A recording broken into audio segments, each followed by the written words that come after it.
Hello and welcome back to the Pitwall Podcast, where this week we will be predicting the Hungarian Grand Prix. I'm a big fan of this track, good Mercedes track over the years. So this is going to be the 40th Hungarian Grand Prix. The most wins is Lewis Hamilton with 8, which 8 out of 40 is kind of crazy. But even crazier, bigger surprise to me is that McLaren has the most wins on this track with 11. 11 out of 40. That's pretty significant. So especially in the current state that we're in. So it is a really, really interesting track. One of the shorter ones, 2.722 miles. And it's 70 laps. That's a lot of laps. This track has had some very interesting moments over the years. I think the most famous one, I believe, if I'm correct, is that Lewis started the race by himself, or restarted the race by himself as everybody else pitted, and he's just out there and took the lights by himself. One of the craziest and worst moments of my life. Oh, no. That's crazy. But also imagine if he had pitted and there was just no one there with the lights starting. That would have been hilarious. And so, I mean, Ocon won this race in 2021 because of that. So, anyway, it is his only win. So, this is one of those weird, interesting, high downforce tracks. So, let's just get right into our predictions, and we can talk about anything else that you think about. Do you want to start with pole? Where do you want to start? Do you have give me your general feelings for this weekend. What's going to happen? Like I went back and looked at previous years, and kind of like you said, I just felt like it was a Mercedes track. I feel like that's going to stay prominent for this year too. I mean, Lewis Hamilton finished P4 last year in a worse car than what he's in right now. So, he did start on pole though. Yeah, but still, I know in his car. Yeah, I don't know. Well, high downforce was not Mercedes' friend last year. Yeah. I think this year is going to be really strong for Mercedes. Okay. All right. Well, give me your pole then. Pole is going to be Lewis Hamilton. Oh man, dude. Okay. I also put Lewis as pole. Yeah. But I'm going to be honest. Tell me your reasoning, because I lamented over this. I actually had two choices. Who do you think my second one was? Lando. No. He's George Russell. George Russell. Okay. George Russell has insane qualifying pace. Yeah. And I originally had him at pole, and it was very tough, but I was like, I just got confidence in Lewis Hamilton. I feel like if he's going to, if this is going to start Mercedes doing something, it's going to be Lewis Hamilton getting pole on this track. If they get pole after. But I also seriously think it could be George. Like, I'm still distraught on this, but I put Lewis Hamilton. So I was debating between 4 different drivers, because part of me just believes in, like, as much as I complain about Max, I do believe he's a great driver. So part of me believes he can overcome whatever difficulties Red Bull may or may not have on this track and still get pole. Yeah. But I also chose Lewis, but I also considered George because he's been qualifying better and got pole here 2 years ago. Yeah, that's exactly. It's tough. And it's such a short track that like anything could happen. I want to just be able to put 3 here. Yeah, pretty much. That's how we're just starting a line. Yeah, exactly. But still, I think it's going to be Lewis. If it's any of the other two, I'm not shocked. Okay. Yeah, me neither. And I mean, Lando could also. I don't know, though. I don't know. I feel like qualifying pace, the Lewis, Max, and George, even just Max and George, have been so consistent with it. Like, when they have a decent car, George always qualifies good when he has at least a decent car. Qualifying beast, man. Yeah. Well, here's what I'll say. I think McLaren are going to have a disaster class of a qualifying. Yeah. So that's why I just have this feeling that something is going to go wrong and they're going to have to. Yeah. So I think we could get a legitimate Max Verstappen and Lewis Hamilton showdown at this track. And that is what we've. Just a few races. Max is still going to win the drivers unless something insane happens. Yeah. Unless Mercedes' next upgrade puts them 5/10 above the rest of the field somehow. Yeah. And even still, the math is difficult to win because George and Lewis are going to beat the crap out of each other. For sure. So, yeah, but I think McLaren's going to have a bad weekend. Yeah. What do you think? I wouldn't doubt it. I mean, just looking at this past weekend, I could imagine them just destroying this entire weekend. I think they're destroying themselves. I think their peak is over. Yeah. Genuinely, I think their peak is over. I'm not saying they're not going to win another race, but I think their peak is over. I think they're going to continue to struggle, and I think that they just can't, as Rocket Power calls Mercedes the regime. I don't know if they can stop what Mercedes is doing. That's true. Because I mentioned this in the last episode, but Mercedes is the better team overall, and I think they've lost their benefit. Yeah. So, give me your P3. Who's going to finish third on the podium? Let's say George Russell. Okay. I'm sure you know my other two. Okay. Well, I wrote George Russell P3 as well. Yeah. So are you about to say that what I think you're going to say? Just give me your 2 and 1. I just got to know. So P2 is Max Verstappen. Oh my God. Really? Or Lewis Hamilton. P1 is Lewis Hamilton or Max Verstappen. I seriously don't know what to put for these two because, like you said in our breakdown of last week's race, we don't know what's going to happen anymore. It's to that point to where we actually don't know who's going to win the race when we get to it. It's no longer just Max. So, well, my predictions are the exact same. My gut says Max is going to win this race. Yeah, me too. But I would not put it out of the question. I don't know. It's just I also didn't want to be the Mercedes race. Like, all right, let's go win the next one. Yeah. But it's just second best track back to back. See, that's why I want to put him P1. I want to put him P1 on the podium because he's just good here. Dude, imagine if he wins a 9th race at this track too. Would this be his 9th? It'd be his 9th. So he would tie his own stat because he had 8 at 2 tracks, and so did Michael Schumacher, and they're the same tracks. So yeah, wow, that's actually pretty crazy. Yeah. So let me double check the tracks thing, but yeah, this is probably the toughest race we're gonna have to predict. I'm sure, like after this race, maybe we'll have a little bit more understanding of what Mercedes is bringing. Yeah, McLaren as well. We don't know if this McLaren thing is like you said, you think the peak is over. I'm still not sure. You're still not sure? Yeah, like I obviously like they messed up this track, but I also or last week's track, but I also think that they have chance to do better this season. But yeah, so I'm having trouble finding the Michael Schumacher thing, but I know Lewis has won 8 at this race. Yeah. So, and that was the record before. So that would just be crazy. Yeah. But again, it's his best track. It's the second best track. It was tied with Silverstone right before this. Yeah. So, what are his wins at Brazil? That's a good question. Actually, I think it's 6. Okay, I was about to say because that can't be far behind. So it's one of his better tracks, but he hasn't won it as much. But he has won championships there because he's got. Gotcha. Let's see. Most wins actually Prost with 6. Interesting. He must have 5 then. Gotcha. You don't have to worry about it. Well, no, I'm interested now. How many wins does? I'll talk about. Has 3 at Brazil. Interesting. Oh wow. Okay. I have a funny prediction, I guess you can call it. Okay. At least one Alpine is DNFing at this track, and if it's not both of them again, I'm going to be sad. You'll be sad. Yeah. It'd be funny if it was Ocon because Gasly's already gonna have to start from the back as we established because he didn't start the last race. What if Ocon crashes out in qualifying, ends up P19, Gasly takes him out the first corner, and they're done again? Well, I mean, they double DNF'd at last year's British Grand Prix, so you got to say that maybe they did better at the British Grand Prix this last year. That's fair. Because one of them finished. Yeah, that's fair. Dude, they're such a joke, man. It's horrible. Dude, now that Ocon doesn't have to worry about a seat at Alpine, he's like, okay, now I don't have to crash into him. Well, one other prediction that I want you to make is what is Red Bull going to do over the summer break? They're not going to cut Checo before Spa. There's no reason to. Yeah. I mean, there is reason, but they're not going to. Yeah. What is Red Bull going to do? Are they going to stick with Checo or are they going to pick somebody else? I think there's going to be development in his contract. I think there's going to be a clause. Well, there already is. Not like written. I meant like they're going to activate a clause where they look at everything from I think you said one is he has to be within a certain amount of points of Max. 100 points. Yeah. It's not going to happen. No, it's impossible. Yeah, it's not going to happen.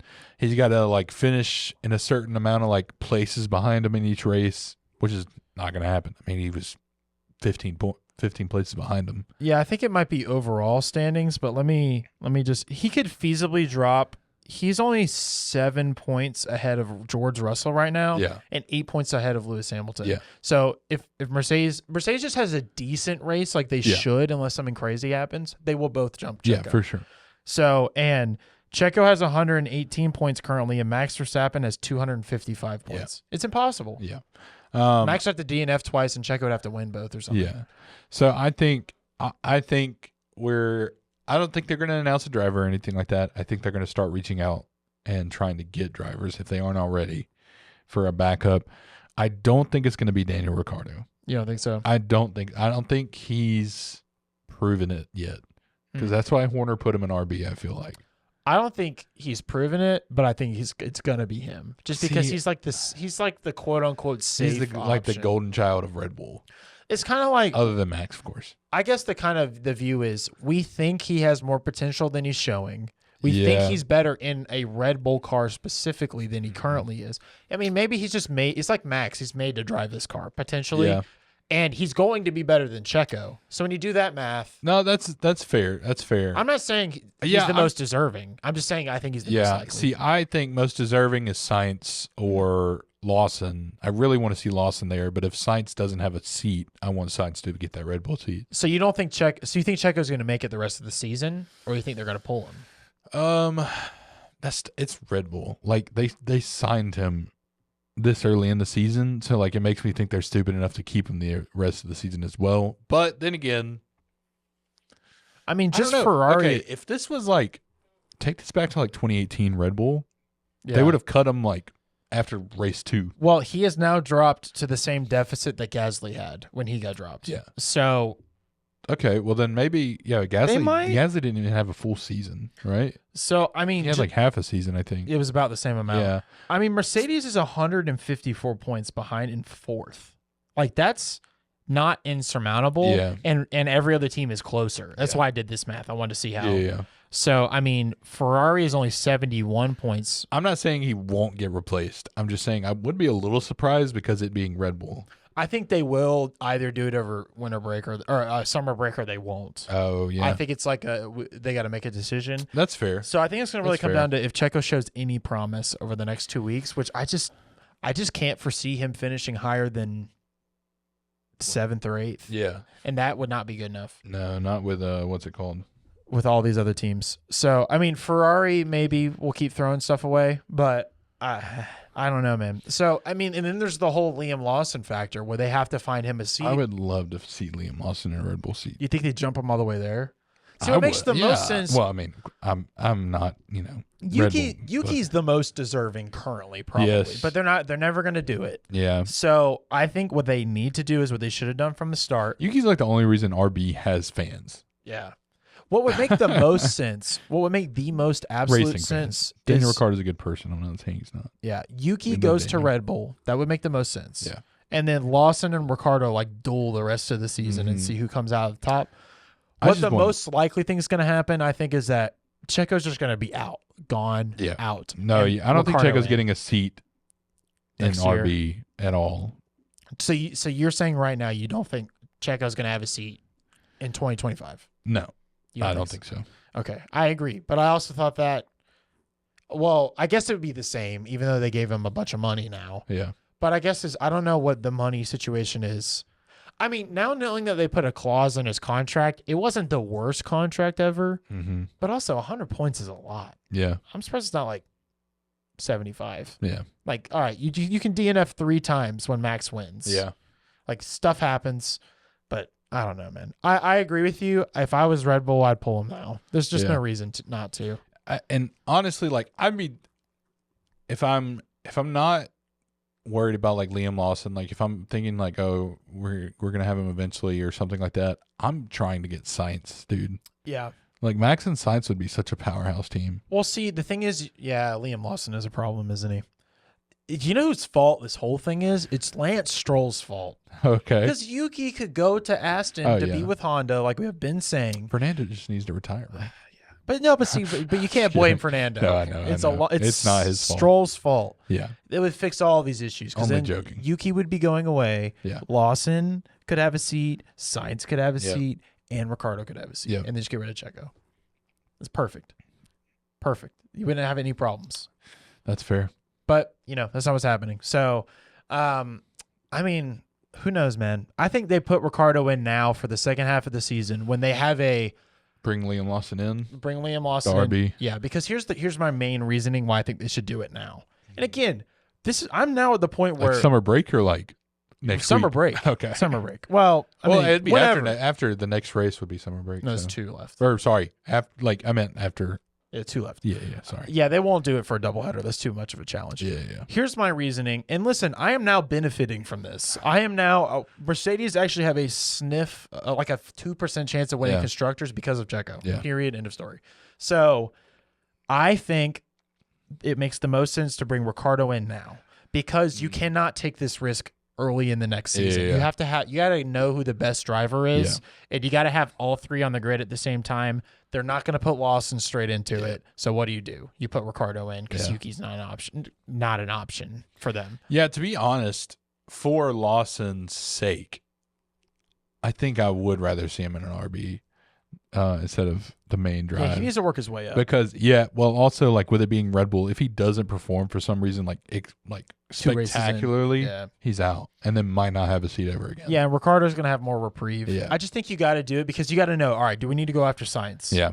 Do we need to keep Ricciardo in? Oh my gosh, Ricciardo's faster than Max. How did that happen? Like, it's not going to happen. Yeah. I'm just saying, we don't know. We don't know anything. He'll be faster than Checo. I know that. I mean, the man on a day where the track was in worse condition set a time a 10th down on Max. Yeah. In his first Red Bull test in like 6 years or whatever. Mm-hmm. You cannot ignore that. You cannot ignore that. Yeah. And they're ignoring that right now. They're putting all their eggs in one basket for Checo. And by the way, them signing Checo is basically like, all right, we're willing to lose Lawson. Yeah. Which just it is so un-Red Bull to me. Yeah. Normally they're all about the young talent. All right, we gotta move on to the next guy. Yeah. Who's the next guy after Max? They got 3 older drivers. Yeah. I mean, Max isn't older, but you know what I mean. Yeah. He's gonna quit eventually. Yeah. And then who's their next guy? Who? Not Yuki. Who? They got nobody if Lawson leaves. Yeah. That's true. I mean, there's other people, but you watch them come and test in FP1. They suck. They all suck. If it's P19, Yeah. like, come on.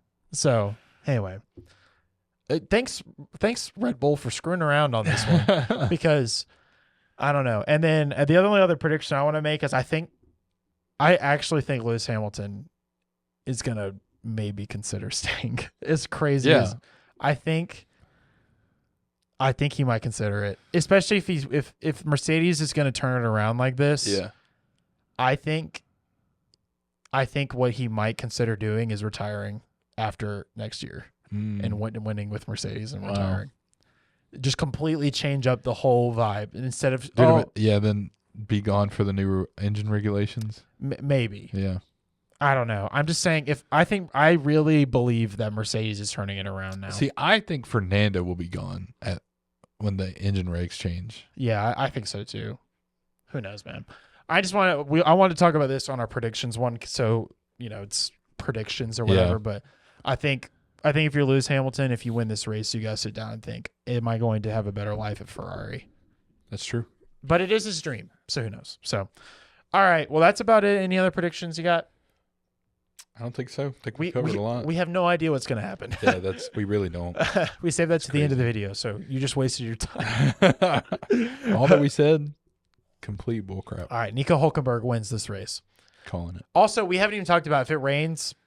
Everything goes out the window. I mean, if it rains, I think Lewis wins. Mm-hmm. If he's in a good qualifying position. Okay. If it rains, I think Lewis wins. Yeah. Because that evens the playing field. Yeah, so. that's fair. All right, that's about it. Thanks for watching. Be sure to like, subscribe, follow at the Pitwall Pod. Also, just want to mention that over the summer break, probably towards the end of it, I have a really sick video that I've been cooking that you guys have no idea about unless you follow my personal account, which don't. And yeah. Anyway, so it's gonna be awesome. So we'll see you on the next one. Bye. Peace.